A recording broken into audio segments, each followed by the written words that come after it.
I saw 3 kingdoms in hell, and the suffering I witnessed will shock you.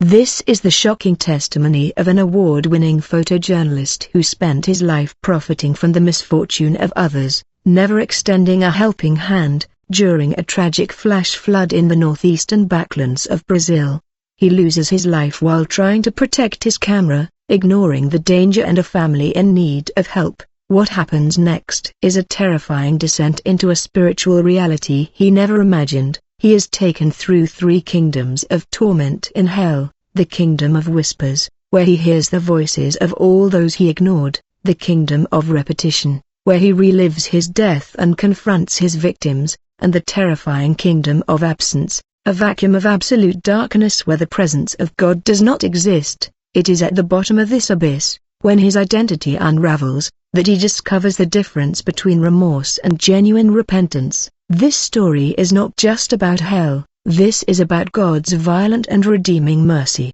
It's a warning to all of us who often live as observers of the world's suffering, never getting involved. Watch until the end to see how a man who lost everything gained the only thing that matters. If this video touches your heart, subscribe and share. God has a new vision for your life today.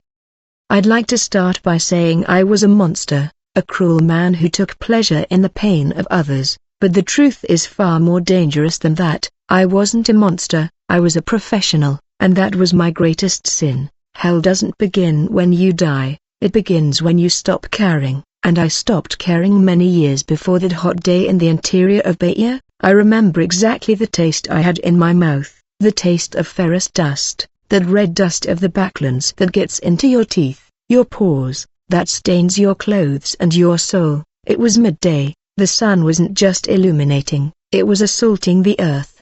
The sky was such a light blue, almost white, that it hurt if you looked up without sunglasses. There wasn't a single cloud, not a single shadow to shelter even a lizard. The air trembled above the cracked ground, distorting the landscape, as if reality were melting. I was crouched behind a clump of dry, thorny shrubs, the thorns scratching my designer pants. In my hands I held my God, a professional camera with a telephoto lens that cost more than anyone's house in that region. 50 meters from me, in the bed of a river that hadn't seen water for 3 years, was my subject. It was a family, a father as thin as a dry branch, with skin tanned and dark as old leather, a mother who seemed to carry the weight of the world on her shoulders, and a little girl. The child couldn't have been more than 6 years old, but her eyes were those of a 90-year-old woman. They were digging a well. For those who don't know, it's a deep hole in the dry sand of the river, a desperate attempt to find a remnant of moisture, a muddy mud to drink. They dug with their hands and with a piece of old tin. I adjusted the camera's focus. The lens ring turned smoothly, silently. Through the lens, I saw the sweat running down the father's forehead. I saw the moment his fingernail bled as it hit a rock. I saw the girl sitting on the hot sand, her mouth open, her tongue dry, staring into nothingness. Go, I whispered to myself, cry. Come on. Cry for the camera. I needed the tear. The perfect photo, the one that wins international awards, the one that makes people in Europe and the United States shake their heads and say, oh, what a tragedy. It needs emotion. I needed the raw despair. I had 2 bottles of ice-cold mineral water in my backpack, 2 liters of life. I had cereal bars. I had a car with air conditioning, parked 1 kilometer away. I could have gotten up. I could have walked over to them. I could have given the water to the girl. I would have saved her day, but if I did that, I would ruin the photo. The relief on their faces doesn't come from newspapers. The smile of gratitude doesn't win a Pulitzer Prize. Misery, yes, misery is photogenic, so I stayed quiet, hidden, like a vulture, waiting for the animal to stop breathing. I rationalized everything in my head. I'm just an observer. My job is to document reality, not interfere with it. If I show this pain to the world, maybe the government will send help. It was the prettiest lie I told my pillow at night. I didn't want the government to help. I wanted fame. I wanted my name on the cover of the magazine. The girl tried to get up and faltered. Her little legs trembled and she fell to her knees on the boiling sand. The father dropped the can and ran to catch her. He hugged her, looked at the cloudless sky and shouted something that I couldn't hear because of the distance, but I saw the expression. It was a mixture of anger at God and dread of death. Click, click, click. The sound of my camera's shutter was music to my ears. I fired a quick sequence. I captured the father's silent scream. I captured the dust rising as the girl's knees hit the ground. The light was perfect. The contrast between the harsh shadow and the blown-out light was magnificent. I knew in that second that I had taken the photo of my career. I smiled, a cold, technical smile. I checked the image on the digital viewfinder. It was sharp, cruelly sharp. That's when I felt it before I heard it. The ground vibrated. It was subtle at first, like a heavy truck passing on a distant road, but there were no roads there, no trucks. The vibration it rose up my boots, past my knees, and reached my stomach. I found it strange. I looked around.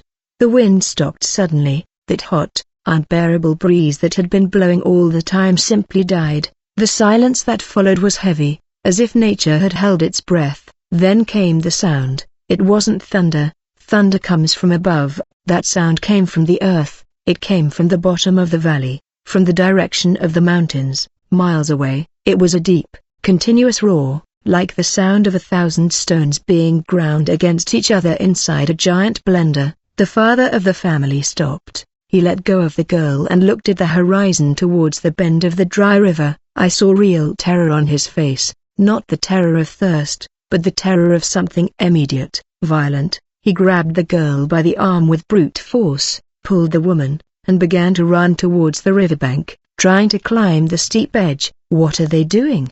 I muttered angrily, get out of the light, you're ruining the framing. I didn't understand. The sky remained blue. There was no rain there. What were they seeing?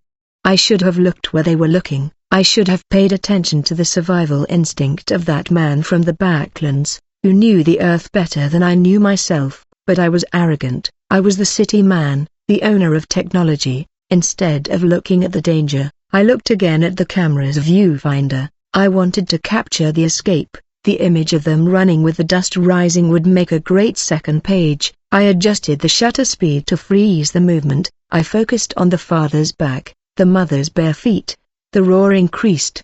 Now it seemed like a freight train was coming towards me, invisible and furious. The ground shook so much that it became difficult to keep the camera steady. Just one more, I whispered, holding my breath to stabilize my hand. I was so focused on capturing the image of death, oblivious to the fact that I didn't realize that my own death was rounding the river bend, roaring like a hungry beast, bringing tons of mud, stone, and uprooted trees in a brown wall that advanced faster than any man could run. I pressed the button, the shutter clicked, and the world ended. I didn't see water, I saw a brown wall. For someone who has never seen a flash flood in the backlands, it's hard to imagine. We think of floods as that water that slowly rises in the street when it rains heavily in the city, but there it's not like that. There the land is dry, hard as stone. When it rains up in the mountains, kilometers away, the water doesn't penetrate the ground,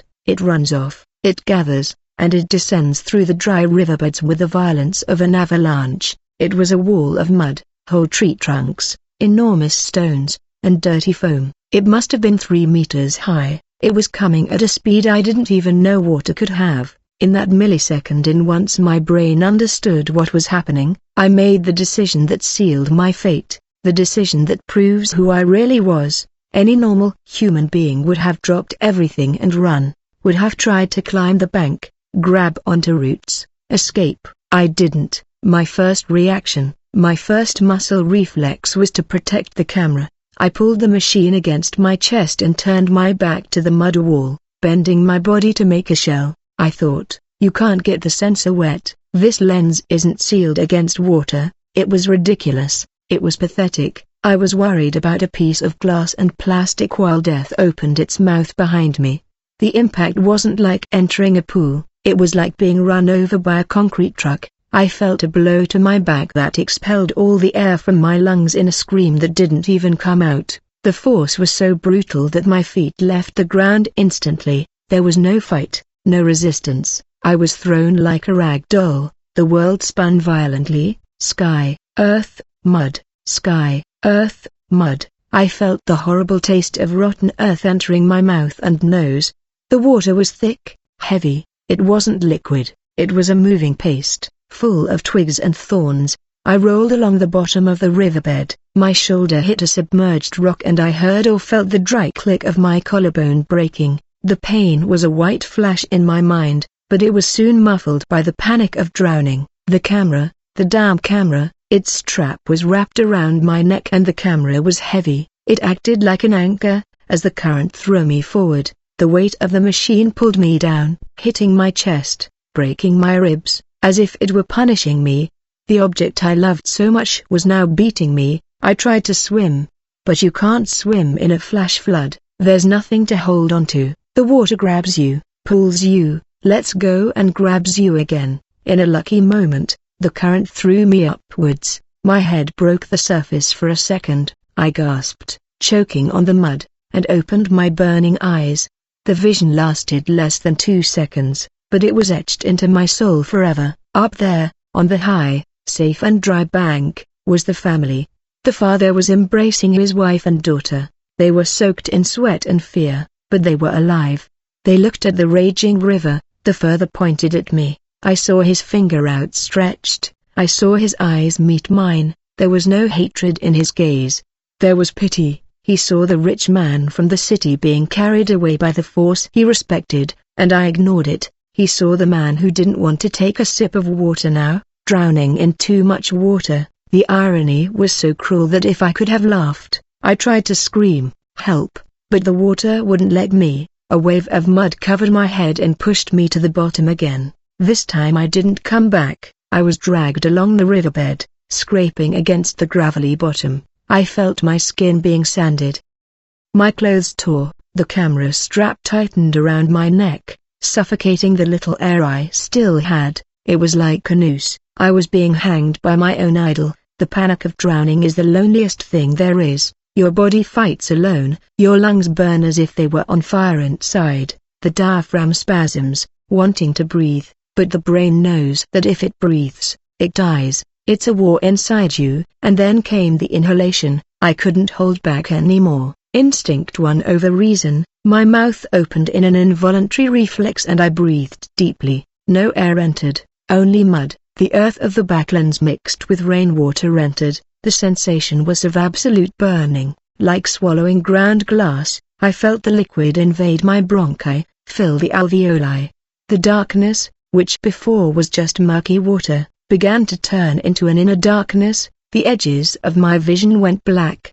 The roar of the water grew distant, muffled, as if I were listening through a thick wall. The pain in my shoulder disappeared.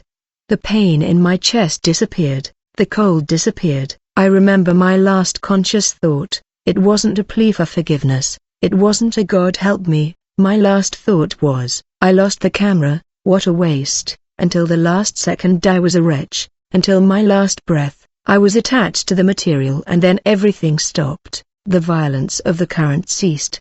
The movement stopped. The sound stopped. There was a moment of nothingness, an absolute, perfect silence, like the silence of a closed and empty room. I thought, it's over.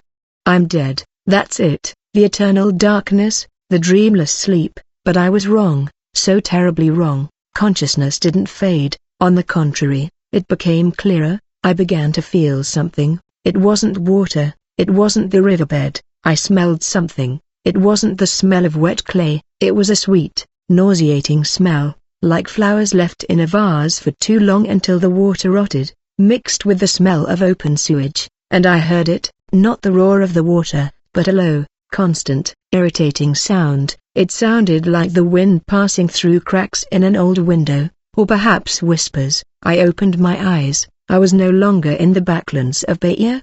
The sun had disappeared, the blue sky had disappeared. I was somewhere, and the first thing I noticed was that the air was heavy, grey, and reeked of regret. I opened my eyes expecting to see flames. I grew up hearing that hell was a furnace, a place of fire and brimstone, where skin melts and is remade forever. I was ready to scream in pain, but there was no fire, no heat. There was cold, a damp, sticky cold that seeped into the bones not to make me tremble, but to paralyze me, I was immobilized. I tried to raise my hands to wipe my face, but my arms wouldn't respond. I tried to kick, but my legs were trapped. I looked down and panic rose in my throat like a billy. I was buried up to my neck, but it wasn't earth and it wasn't the river mud that killed me. What I was submerged in was a grey substance, dense as pitch, but cold as dead flesh. It looked like a mixture of fresh cement and burnt oil. There was no current, no movement. It was a static, dead, infinite ocean. I looked at the horizon. There was no sun, no moon, no stars. The sky was a solid, leaden-colored lid, so low that it seemed that if I stretched my neck, I would hit my head on it. The light came from nowhere. It was a dim, shadowless light that made everything look sickly, and then I realized I wasn't alone. Around me, stretching as far as the eye could see, the grey ground was uneven. It looked like a field of rotten potatoes sprouting from the earth. I strained my eyes in that bad light and understood what those bumps were. They were heads, thousands, millions, an endless sea of human heads emerging from that grey slime, all turned in different directions, all with wide, glazed eyes, men, women, old people, children, faces of all colors, from all that nations, and the noise, God, the noise. Nobody screamed. If it were a chorus of screams, maybe I could bear it. The scream, you understand? You block out the scream. What existed there was worse. They whispered. It was a constant, low, frantic hum. It sounded like a giant anthill being turned upside down or the sound of gas leaking from 1,000 cylinders at once. I tried to turn my neck away, but the grey substance held my chin. I was forced to look at the nearest head less than a meter away from me. It was an elderly woman, with flabby skin and as grey as the surroundings. She wasn't looking at me, she was looking into the void, and her lips moved at an insane speed. I didn't want to hear, I wanted to be deaf, but in hell the senses don't obey you, they betray you. My hearing seemed to have been amplified 100 times. I could hear the saliva smacking in her dry mouth. I was hungry and you had money in your shirt pocket. You saw my outstretched hand and looked at your watch. I begged for God's sake and you rolled up the car window. Her whisper entered my ear like a thin, cold needle. I looked away to the left. A young man with a bullet hole in his forehead. You took the picture before calling the ambulance. You waited for the blood to drain so it would be redder on the lens. You sold my death for 500. My heart pounded so hard against the mud that my chest ached. These weren't random people. I started to recognize the faces. That boy, I photographed him in a landfill in 2015. That woman was at a protest where she was beaten by the police, and I only captured the moment of impact. That old man was in a flood in the south. They weren't really there. I knew somehow, in an evil way, that those weren't their souls. Those were my memories. They were my sins, taking shape and voice. The realm of whispers. The place where everything you refuse to hear in life is now the only thing that exists. In life I wore headphones. I used the camera as a shield. I isolated myself. I said, it's not my problem. There were no barriers here. Shut up. I tried to scream, but no scream came out of my mouth. Only a hoarse, weak whisper came out, just like theirs. Shut up. My voice hissed, pathetic. They didn't stop.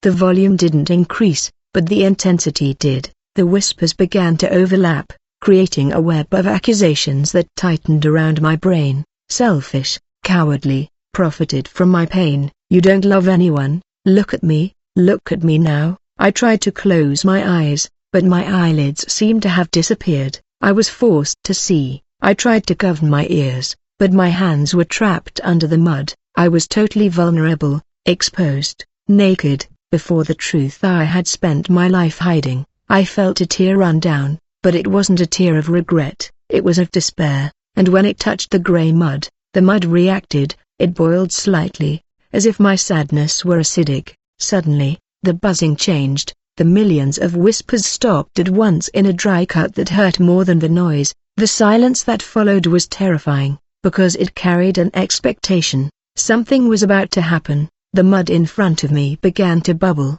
The heads around me moved away, pushed by an invisible force, opening a clearing in the middle of that crowd of wretches. From the middle of the mud, something began to emerge. It wasn't human, it had no human form, it was a pulsating, geometric structure, made of glass and black metal, full of reflections. As I rose, I realized what it seemed to be. It looked like a giant lens, a mechanical eye, the size of a truck wheel turned directly at me. It had no mouth to speak, but I heard its voice inside my head. It wasn't a whisper, it was the sound of a giant shutter cocking the shot. That thing standing in front of me didn't breathe, it buzzed. It was an electric, tense sound, like the noise of a flash charging energy before firing. I looked at it and saw, my God, I've spent my whole life worshipping lenses, cameras, the perfect capture, and now the object of my worship was there to collect from me. The creature had no face, no arms, no legs. It was a floating sphere, composed of thousands of glass lenses, mechanical diaphragms, and black mirrors. They were eyes, glass eyes that didn't blink, and worst of all, in each of those lenses, I saw my own reflection. I saw myself covered in grey mud, trapped up to my neck, with an expression of absolute terror. It was the ugliest photo I had ever seen. Suddenly, the central lens, that enormous one the size of a wheel, spun. The diaphragm opened with a metallic snap that echoed in the silence of that dead place. A white light, blinding and cold, came out of it and hit me in the face. I screamed, but the light didn't burn my skin, it burned my mind. It didn't illuminate my face, it invaded my brain. I was ripped from the grey mud, not physically, but consciously. Suddenly, I was no longer myself. I was back in the backlands of Bahia. I felt the heat of the midday sun. I felt the sand burning my legs. My throat was dry, sticky, like sandpaper. I tried to swallow saliva, but there was nothing. The thirst was a sharp pain, a knife twisting in my stomach. I looked up and what I saw destroyed me. I wasn't looking through the camera, I was looking at the camera. I was the girl. I was inside the body of that 6-year-old child I had left behind hours before. I felt the weakness in her legs, the confused despair of someone who doesn't understand why it hurts so much to live. And in front of me, behind the bush of chick-chick, I saw myself. I saw the adult man, well-fed, with bottles of water in his backpack, hiding like a coward. I saw the cold lens of the camera pointed at me like the barrel of a gun. The girl, wanted to scream, "Sir, water," but the girl's throat had no strength, and inside her I heard the photographer's thought. I heard my own thought from before, clear as crystal. Cry, that's it, cry for the camera. I felt disgust, I felt the contempt that the soul of that child felt, even without understanding. For her, that man was no longer human. It was an observant demon, it was a monster that traded water for images. The scene changed violently, whoosh. Now I was lying on the cold asphalt on a rainy night in Sao Paulo. I smelled gasoline and blood. My leg was crushed under a motorcycle. The pain was hunching, pulsing in red waves. I tried to breathe, but blood bubbled in my mouth. I looked to the side hoping for help, hoping for a warm hand, and I saw the flash, plop, plop. The white light exploded in my dying eyes, blinding my last seconds of life, and behind the flash was me again, the photographer, with that press vest, that serious professional face, checking the digital viewfinder to see if the blood had come out clearly. I felt the loneliness of that motorcyclist's death. He died blinded by my flash, not supported by a prayer. The lens entity made me live 100, 200, 1,000 moments. In each one, I was the victim, and in each one, the torturer was myself. I felt the humiliation of the mother who lost her son and had a camera shoved in her face at the funeral. I felt the anger of the unemployed father I photographed in the soup kitchen line to illustrate the cover story about the new poverty. I didn't just see them, I was them. The physical pain was bad, but the moral pain was unbearable. I understood for the first time that each click of my camera didn't just steal the image, it stole dignity. I treated people made in the image of God as if they were zoo animals, as if they were objects of decoration for my vanity. When the projection ended, the light went out. I returned to the grey mud, breathless. I was crying convulsively, but no tears came out. A black liquid poured from my eyes, burning my cheeks. The lens entity approached. It didn't need to speak. The message was transmitted directly to my shattered heart. You like to watch, now you've seen. Your sentence is not fire, your sentence is repetition. The ground beneath me trembled. The grey sludge, which had seemed solid, suddenly liquefied. A whirlpool formed around my body. I tried to hold on, tried to dig my nails into the grey mass. But there was nothing to hold on to. The ground opened like a gigantic, hungry mouth. There was no bottom, only a darkness that smelled of chemicals and old meat. I fell. The scream was stuck in my throat as I plummeted from the realm of whispers to something much deeper, much tighter, where the sound wasn't of voices, but of gears grinding meat. The fall didn't last long, but it was enough for the air to change. If the kingdom above smelled of sludge and sewage, this place smelled of something chemical, burning. You know that strong smell of concentrated vinegar that burns your nostrils?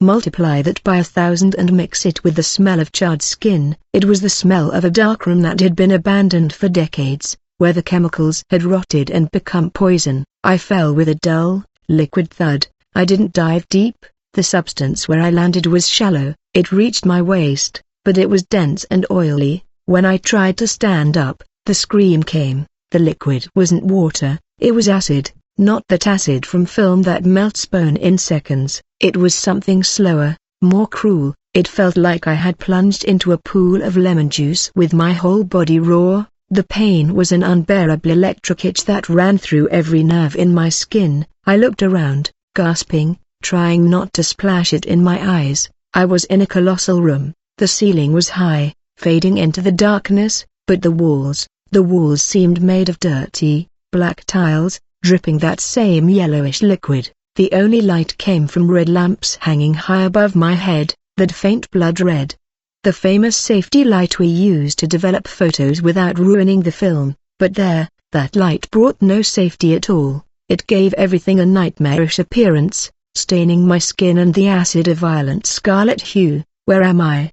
I groaned, my voice echoing off the tiled walls. The answer came in the form of a sound I knew all too well. Whoosh! My blood ran cold. That sound. The roar of a flash flood in the backlands. No, I whispered, recoiling, stumbling on the acid. No, there's no river here. This is a room. But the sound grew louder. The black tiled walls began to tremble. The liquid on the floor began to churn, creating waves that crashed against my wounded chest. From the depths of that dark room, from the midst of the red twilight, a wave emerged, but it wasn't mud, it was acid, a 3-meter wall of that corrosive chemical coming towards me. I had nowhere to run. I tried to turn, tried to protect my face exactly as I did on the day of my death. The same movement, the same mistake. The wave hit me. The sensation was identical to that of the river, but amplified by the chemistry of hell. I felt the impact break my ribs again. I felt the acid invade my nose, burning my sinuses like liquid fire. I felt the weight dragging me, scraping me against the rough tile floor. I drowned again. I felt my lungs fill. The panic, the darkness approaching. I died. I felt my heart stop and then, poof, I opened my eyes. I was standing, in the same place, with the liquid at my waist. The red lamps buzzed above me. My ribs were intact. My lungs were empty. I was alive. It had been a dream. I took a deep breath, relieved. Thank God. Vroom. The sound started again, at exactly the same volume. The walls trembled. The wave formed at the back of the room. No. I screamed, crying again. No. The wave came. The impact. The pain of the ribs breaking. The same pain in the same place. The drowning. The burning. The death. And then, poof, standing, in the same place, red light. I understood the horror of that place. It was the kingdom of repetition. I, who spent my life trying to freeze the moment with my photos, was now trapped in a frozen moment. I wanted to eternalize the pain of others. Well, now my pain was eternal, but there was a malignant difference. With each repetition, time passed more slowly. The first time, the drowning lasted 1 minute. On the second day, it seemed to last 10. The third time the wave came, I could see every drop of acid flying in slow motion. I felt every millimeter of bone settling in. The suffering was stretched out, detailed, enlarged in high definition. I drowned 10 20, 100 times. I already knew when the wave would hit, I already knew what it would taste like. The anticipation was worse than the pain. I would stand there trembling under the red light, waiting for the noise, begging it to stop, but the cycle was perfect, mathematical, relentless. There was no rest, no pause to breathe. As soon as I died, I resurrected to die again, on the 100th time. When I woke up again in the middle of the acid, I didn't scream, I didn't try to run, I just fell to my knees in that corrosive liquid and sobbed. That's when I noticed something different. The wave didn't come immediately, the whoosh noise took a few seconds longer. I looked at the black tiled walls. The red light flashed, and for the first time I saw that I wasn't alone in that giant dark chamber. On the walls, hanging like photos drying on a clothesline, there were things. They weren't papers, they were shapes, they were silhouettes that swayed slightly, dripping acid, and they were looking at me. The red light of the darkroom flickered, creating dancing shadows on the dirty tile walls. I strained my eyes, burning from the acid, to understand what those hanging shapes were. At first, they looked like old clothes. Soaked rags, hanging from rusty metal hooks that protruded straight from the wall. But then one of the rags moved, not with the wind, because there was no wind there. It moved of its own accord. A low, muffled groan echoed in the interlude between the buzzing of the lamps. I crawled across the flooded floor, scared, but drawn by a morbid curiosity that still remained in me. I got close to the wall. They weren't clothes, they were skins. They were shells of human beings, emptied, flattened, hanging by their shoulders on the hooks. But they were alive. They had volume, they had pulse, but they looked like poorly developed 3D photos, and I knew them. The first hook held a man. His skin had the texture of photographic paper burned at the edges. He had no face, just a smooth, gray surface where the nose and mouth should be. But where should the eyes be? There were two deep black holes, as if someone had burned the film with a cigarette. I remembered him. He was a homeless man I photographed sleeping in the rain in 2018. I remember using a high-contrast filter to highlight the dirt on his fingernails. The photo was called Urban Decadent. I sold that image to a modern art gallery. I earned $2,000. He, I later learned, died of pneumonia the following week. The thing on the hook sensed my presence. It stretched out a thin, overly long, deformed arm toward me. I wanted to back away, but my back hit another hanging shape. I turned around quickly. It was a woman. Her body looked like it was made of film negative, the colors inverted. Where there should have been shadow, there was light. Where there should have been skin, there was darkness. She also had no mouth, only black holes for eyes. I didn't want to. My voice came out trembling, pathetic. I was just doing my job when I heard my voice. All the shapes on the wall, dozens of them, hundreds. An endless gallery of victims of my lens began to stir on the hooks. The sound of metal, scraping metal filled the room. Rick, they came down. I don't know how they got loose, but they fell into the acid around me with soft, wet thuds. They got up staggering, distorted, like monsters from a badly edited horror movie. They surrounded me. Get away!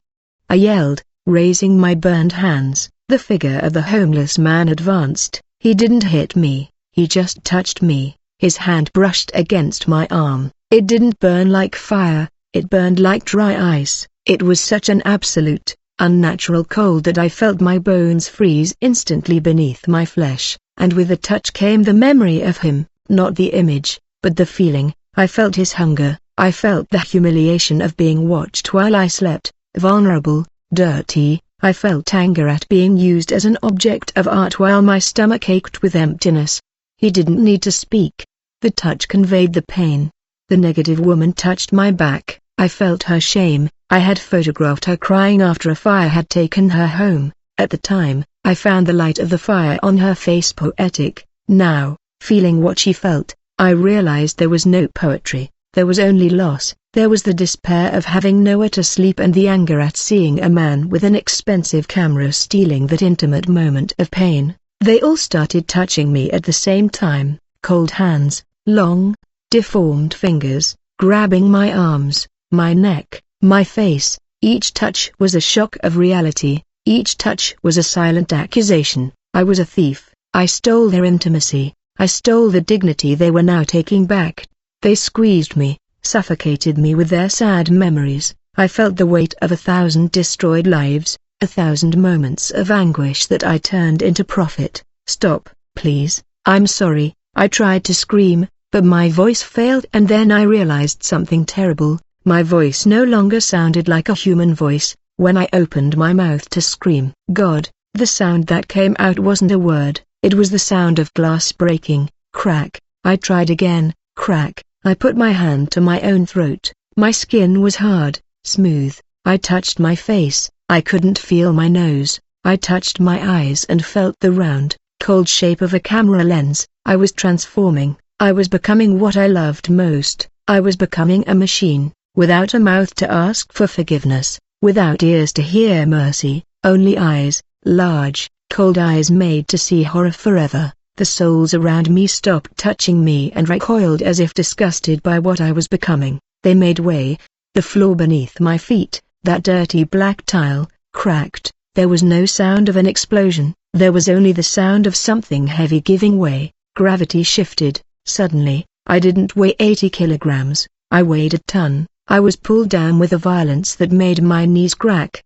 The floor crumbled and I was swallowed into the darkness that existed below the gallery, below the acid, below everything. As I fell, I saw silhouettes up above, illuminated by the red light. Looking down, they didn't seem avenged, they seemed sad, because they knew where I was going, to the place where there are no images, no light, no sound, the place where the only company would be the hole in my own chest. The fall stopped, but it wasn't like hitting the ground, it was like being pressed by a giant hand against an anvil. In the first realm, I suffered from the sound of whispers. In the second, I suffered from the pain of repetition. Here, in the third and final realm, the suffering was different. It was the weight. The gravity here wasn't normal, it was 1,000 times stronger than Earth's. As soon as I arrived, I was flattened against the ground. My arms, my legs, my chest, everything was crushed against a cold, invisible rock. I couldn't lift a finger,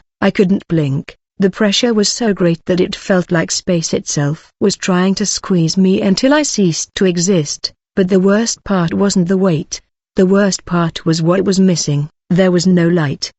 No spark, no glimmer, not even that sickly red light from before. It was a solid darkness, a thick, black ink that entered through my eyes, those glass eyes I had become, and filled my mind. There was no sound. The silence was so absolute that I could hear the panic coursing through my consciousness. There was no smell, not of rot, not of acid, not of anything. The air was sterile, pure vacuum. I was in the realm of absence. I lay there crushed in the darkness, waiting for the demons. I waited for the whippings, the fire, the screams. I was ready for the torture. I wanted the torture, because pain, at least, is a sensation. Pain tells you that you still exist. Pain distracts you, but nothing came. Nobody came. An hour passed, or a year, or a millennium. There was no time there, and then the truth descended upon me, heavier than gravity. I was alone, not alone, like when you're at home on a Saturday night. I was alone in the universe, on Earth. Even when I isolated myself with my headphones and my camera, I was never truly alone. There was the wind, there was the sunlight, there was life all around, and even if I denied it, there was the presence of God sustaining the world. We breathe God's mercy without knowing it. The sun rises for the bad and the good, the rain falls for the just and the unjust. It is His invisible love that keeps reality glued together. But God wasn't here. I discovered in the most terrible way possible what hell really is. Hell isn't the devil stabbing you. Hell is the place where God has completely withdrawn His presence. It's a cold that doesn't make your skin tremble, it makes your existence tremble. I began to feel a desperate longing, not for my home, not for my fame, not for my cameras. I longed for something I never sought. I longed for love. It was a hunger in the center of my soul, an infinite void that hurt more than any acid burn. I realized that I was made to be loved and to love, but I had spent my life loving things and using people. I had traded the creator for the creature. And now the creator was gone. I screamed. I tried to use that broken glass voice, but there was no air to vibrate. The scream died inside my mind. Is anyone there? For the love of anything, is anyone there? Beat me, burn me, but it don't leave me alone. Silence answered me. The void laughed at me without laughing. I was a point of consciousness floating in nothingness, crushed by nothingness. I remembered the people I ignored, the family in the dry river, the homeless man, the woman in the fire. They wanted attention. They wanted to be seen.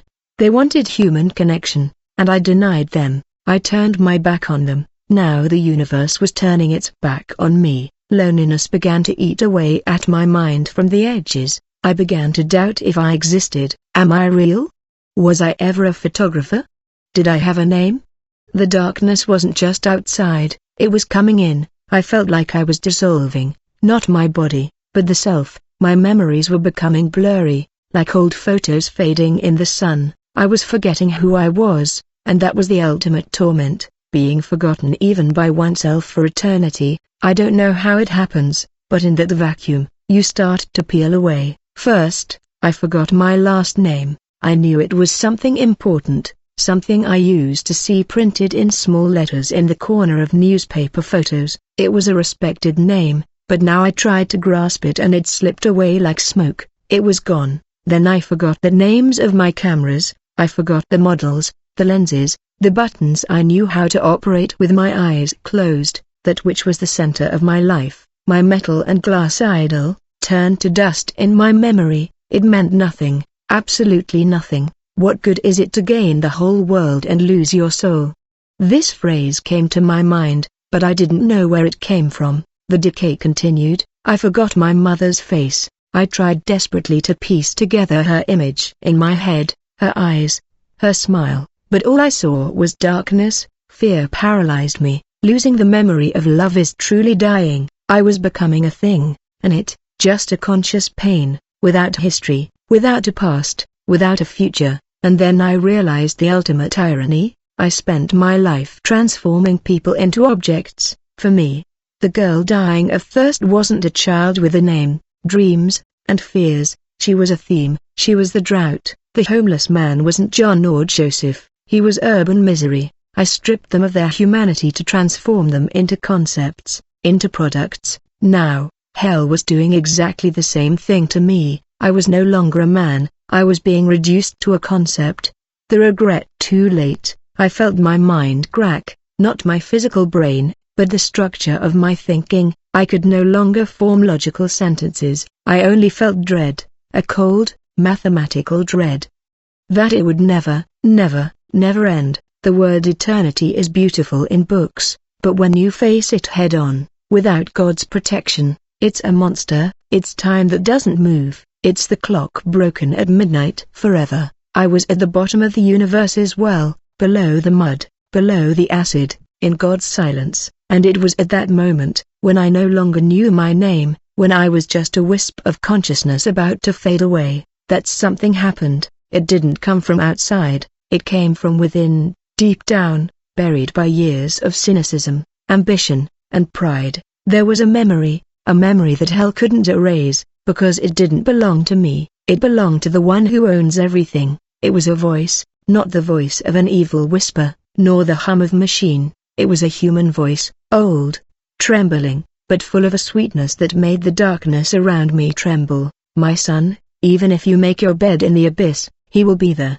It was my grandmother. I didn't remember her face, but I remember the feeling of her hand on my head when I was little. I remembered her reading that old black book on the porch of the house, while it rained outside. That sentence was a psalm. I had despised it all my life. I called it superstition, a crutch for weak people, but now, at the bottom of the abyss, that sentence was the only solid thing left. It was a rope thrown into the raging sea. I squeezed that memory with all the strength that remained in my soul. I clung to my grandmother's voice like a shipwrecked person clings to a piece of wood, and for the first time in my entire existence, I didn't look at others, I didn't look at a camera, I looked inside. I saw the dirt, I saw the selfishness, I saw the trash that I was, and I didn't try to justify it. In the realm of absence there is no room for excuses. The truth is naked. I understood that I deserved to be there. It wasn't a mistake. It wasn't injustice. I chose it.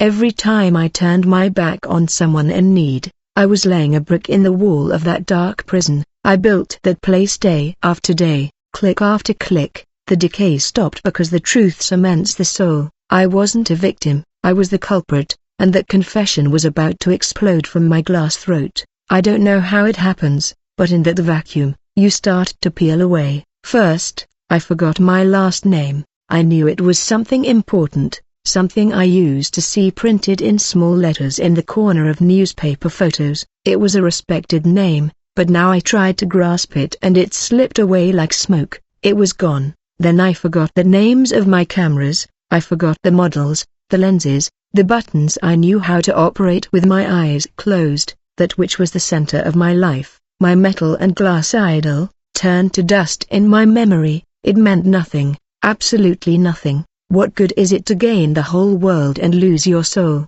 That phrase came to my mind, but I didn't know where it came from. The decay continued. I forgot my mother's face. I desperately tried to piece together her image in my head, her eyes, her smile, but all I saw was darkness. Fear paralyzed me. Losing the memory of love is truly dying. I was turning into a thing, and it, just a conscious pain, without history, without a past, without a future. And then I realized the ultimate irony. I spent my life transforming people into objects. For me, the girl dying of thirst was not a child with a name, dreams, and fears. She was a theme. She was the drought. The homeless man was not John or Joseph. He was urban misery. I stripped them of their humanity to transform them into concepts, into products. Now, hell was doing exactly the same thing to me. I was no longer a man, I was being reduced to a concept. The regret came too late. I felt my mind crack, not my physical brain, but the structure of my thinking. I could no longer form logical sentences. I only felt dread, a cold, mathematical dread, that it would never, never, never end. The word eternity is beautiful in books, but when you face it head-on, without God's protection, it's a monster. It's time that doesn't move. It's the clock broken at midnight forever. I was at the bottom of the universe's well, below the mud, below the acid, in God's silence, and it was at that moment, when I no longer knew my name, when I was just a wisp of consciousness about to fade away, that something happened. It didn't come from outside, it came from within. Deep down, buried by years of cynicism, ambition, and pride, there was a memory that hell couldn't erase, because it didn't belong to me. It belonged to the one who owns everything. It was a voice,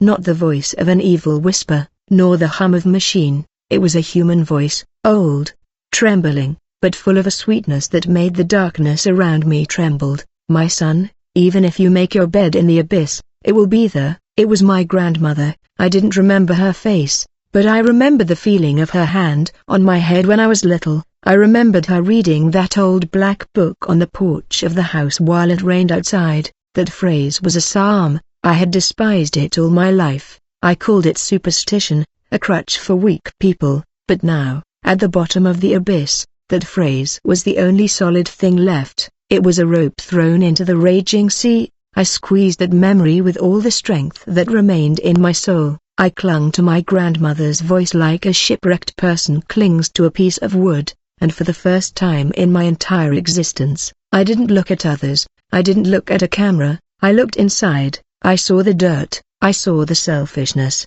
I saw the trash that I was, and I didn't try to justify it. In the realm of absence, there is no room for excuses. The truth is naked. I understood that I deserved to be there. It wasn't a mistake, it wasn't injustice. I chose that. Every time I turned my back on someone in need, I was laying a brick in the wall of that dark prison. I built that place day after day, click after click. The decay stopped because the truth cements the soul. I wasn't a victim, I was the guilty one. That confession was about to explode from my glass throat. There, deep in the universe, I understood the difference between remorse and regret, and that difference is the key to everything. Remorse is when you cry because you were caught. It's when you cry because it hurts you. Remorse is selfish. I felt remorse when the flash flood caught me because I didn't want to die. I felt remorse in the acid lake because my skin burned, but regret, my brothers, regret isn't about you, it's about him, it's about the pain you caused the heart of the one who raised you. In that solid darkness,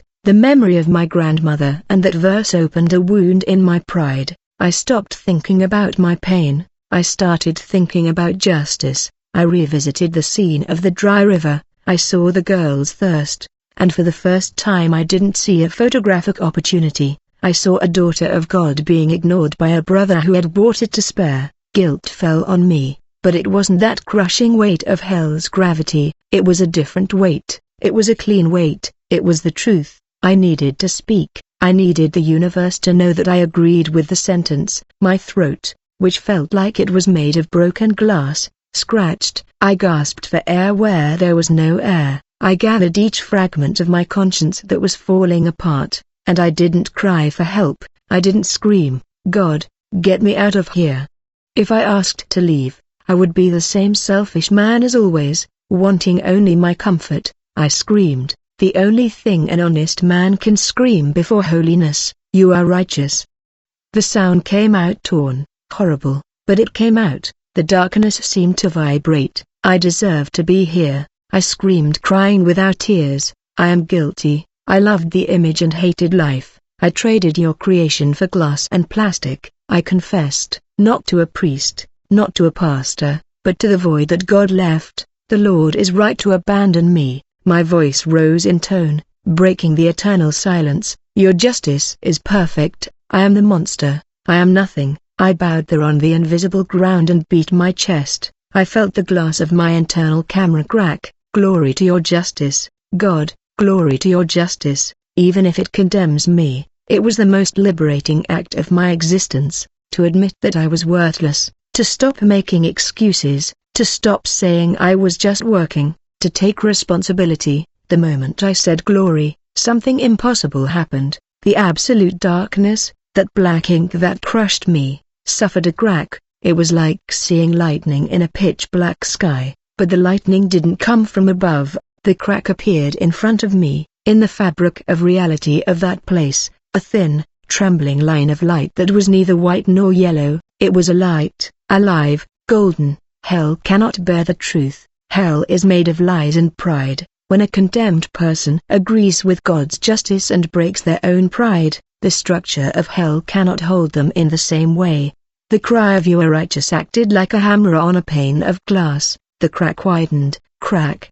An intense light leaked through it, hitting my face. It didn't burn like acid, it warmed. I felt a heat that wasn't physical. It was love, but a severe, strong love, a father's love that rescues his son from the lion's mouth by force. I looked at that trembling sliver of light. I didn't ask for it to take me. I kept my head down, repeating, I don't deserve it, I don't deserve it. But grace isn't about deserving. Grace is about who He is. The sliver opened completely, the void was ripped in two, and then I didn't see angels with harps, I saw a hand, a huge hand, made of pure light, that pierced the darkness of the realm of absence. It ignored gravity, it ignored distance, it descended violently, fast as lightning. It didn't come to caress me, it came to grab me. The hand closed around my waist. I felt the firmness, I felt the absolute power. I was ripped from the ground with brutal force. Hell screamed in protest. I heard the howl of darkness trying to hold me, trying to say, he's mine. But the hand rose. The ascent wasn't an angelic flight, it was a reverse abduction. When that hand of light grabbed me, I felt the speed tear through the very structure of time. If the fall to hell was agonizing, the return was violent, brutal, as if I were being pulled through a glass straw full of shards. I was dragged upwards, breaking through the layers of darkness of the realm of absence. Absolute silence was left behind, exploding in a sonic boom that almost burst my eardrums. Vroom. I traversed the floor of the realm of repetition. For a millisecond I saw the room of black tiles, I saw the shapes hanging on the wall, the souls I had explored, turning into grey blurs as I passed through them like a rocket. The red light of the dark room faded, swallowed by the golden trail of the hand that held me. The acid didn't touch me this time. The light formed a shield, a protective capsule that prevented hell from reclaiming me again. Crack, I broke through the ceiling of the dark chamber and emerged whispering. The sea of grey sludge opened with the force of the impact. Millions of heads turned upwards, mouths open, screaming in a furious silence, trying to pull me back. The lens entity, my idol, my false god, tried to block the way. The giant lens spun, preparing a blast of cold light, but the hand that held me was stronger. It pierced the glass entity as if it were smoke. I heard the sound of millions of lenses shattering at once, a sharp clang of destruction. I was leaving hell. But hell didn't want to leave me. I felt cold claws grazing my heels. I smelled the stench of sulfur and decay trying to enter my nostrils one last time, and then, the final barrier.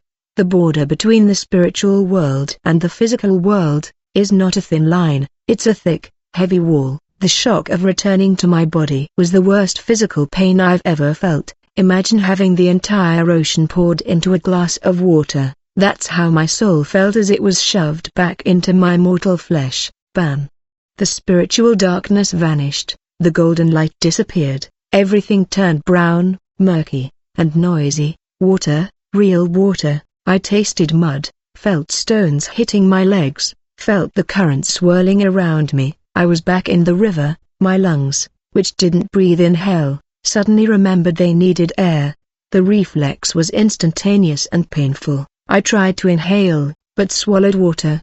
The drowning spasm returned, but this time there was hope. I thrashed my arms desperately. My right hand touched something solid, a tree trunk drifting in the current. I grabbed it with a strength I didn't have. My fingers dug into the wet bark. The trunk supported me for a second, enough for my head to come out of the water. The sound that came out of my mouth was a vomit of air and water, hot air, air of the backlands, air of life. The sunlight hurt my eyes. It wasn't the cold light of hell, nor the golden light of grace. It was the merciless sun of Baiya, but to me it seemed like the brilliance or paradise itself. The current was still strong, but the main flash flood had already passed. The river was receding. I was dragged for a few more meters, until my knees hit the sand. Not endless mud, but coarse, rough sand. I rolled out of the water, gasping, choking, spitting out a black mud that seemed to come not from the river, but from inside my soul. I fell backward onto the bank, breathless. Everything hurt. My collarbone was broken. The pain was real, throbbing, hot. My ribs, they screamed with every breath. My skin was scraped, bleeding in several places. I was naked. The designer clothes, the photographer's vest, the expensive shoes, everything had been carried away by the river and the cameras. I reflexively put my hand to my neck. There was no strap, no weight. My $50,000 equipment, my imported lenses, my memory cards with photos of other people's misfortune. Everything was buried in the mud forever. I was ruined, I was broken, and I started to laugh, a hoarse, painful laugh, mixed with tears. I looked at the blue sky, that same sky that hours before I had found monotonous. I saw a vulture flying high, circling. "I'm here," I whispered, my voice faltering. "I am here." I tried to sit up, but the world spun. The dizziness was intense. I looked around. I was miles below where I had fallen. The landscape was desolate, uprooted trees, mud covering everything. But I was alive. Hell was real. I had been there. I smelled it. I heard the whispers. I felt the weight of God's absence. It wasn't a nightmare. The pain in my spirit was as real as the pain in my broken shoulder. But God gave me back. Why? Because I, the man who profited from pain, the man who denied water, because I had a second chance while so many die? The answer didn't come in words. It came in a feeling of unpayable debt. I didn't come back to be the same. If I went back to being who I was, hell would be waiting for me again, and next time the hand wouldn't come down. I stood up, trembling, leaning on a dry branch. I needed to walk. I didn't know where to go, but I knew I had a mission, not a work mission, a mission of reparation. My bare feet stepped on the hot earth. Each step was agony, but each step was a prayer of gratitude. In the distance, I saw smoke rising, perhaps a house, perhaps people. I began to limp in that direction, not like the award-winning photographer, but like a beggar for God's grace. Before we see the outcome of this transformation, I want to make a simple request. If this story is making you rethink your priorities, if you felt the weight of this truth, check if you are subscribed to the channel, activate the bell. Don't let this message get lost in the rush of everyday life. I woke up 3 days later in a small hospital, in a neighboring town. The smell of ether and bleach was strong, but for me it was the perfume of life. The doctor told me that I was found by fishermen entangled in a Mulungu route almost 10 kilometers downstream. He said it was a miracle I hadn't died of head trauma or drowning. He said my lungs were too clear for someone who spent so much time in muddy water. I just shook my head and smiled. He wouldn't understand if I said that God's breath had cleared my lungs on the way up. The police came to talk to me. They wanted to know about the equipment. They were valuable, insured assets. Do you want to file a report? The policeman asked, pen in hand. The cameras, the lenses, adding it all up, it's worth the price of a luxury car. We're going to open an investigation to try to recover them. I looked at the policeman's hands, then I looked at my bandaged and cut hands. I didn't answer with a calmness that scared even me. Let the river keep them. That was the price of the fare. When I was discharged, I returned to the capital just to sort out my life. I sold my apartment, I sold the car, I terminated my contract with the news agency. My colleagues thought I had gone crazy, that the trauma had affected my brain. You won prizes, my editor shouted. You have the eye, you see tragedy like no one else. That's the problem, I said, handing over my badge. I only saw the tragedy, I never saw the person. I took the money I had saved, bought a used pickup truck, and filled the bed, not with tripods and lights, but with PVC pipes, cement, a water pump, and tools. I drove back to the Backlands, the same road, the same red dust. My heart was pounding when I reached that bend in the dry river. The mark of the flash flood was still there, trees felled, the bank excavated. The scene was one of destruction. I parked the car and got out. The sun was high, just like that day. I walked to the place where I had hidden behind the thicket. The thicket was no longer there. I looked at the riverbed. They were there, the same family, the father, the mother, the girl. They had survived the flood by climbing onto the bank, but the water had gone away as quickly as it had come, leaving only rotten mud that had already dried. They were back in the hole, trying to dig, trying to find the vein of water that the flood might have buried. They looked thinner, more tired. I stopped about 10 meters away. The father raised his head and saw me. He frowned, protecting his eyes from the sun with his hand. He recognized not the man, but the silhouette of the intruder. He gripped the hoe tightly, suspiciously. I didn't raise a camera, I raised my open hands. I walked towards them. My expensive shoes were a thing of the past. I was wearing work boots. When I reached the edge of the hole, I looked at the girl. She stared at me with those old eyes. This time I didn't see a compositional object, I saw a life. I saw the entire universe within her pupils. I brought water, I said. My voice came out choked. I went to the car and brought a chilled 20-liter jug. I poured a glass for the girl. She drank with a greed that broke my heart into 1,000 pieces again. I poured for the mother. Finally, I offered some to the father. He drank slowly, without taking his eyes off me. Are you the man the river took away? He said. That wasn't a question. The river took that man away?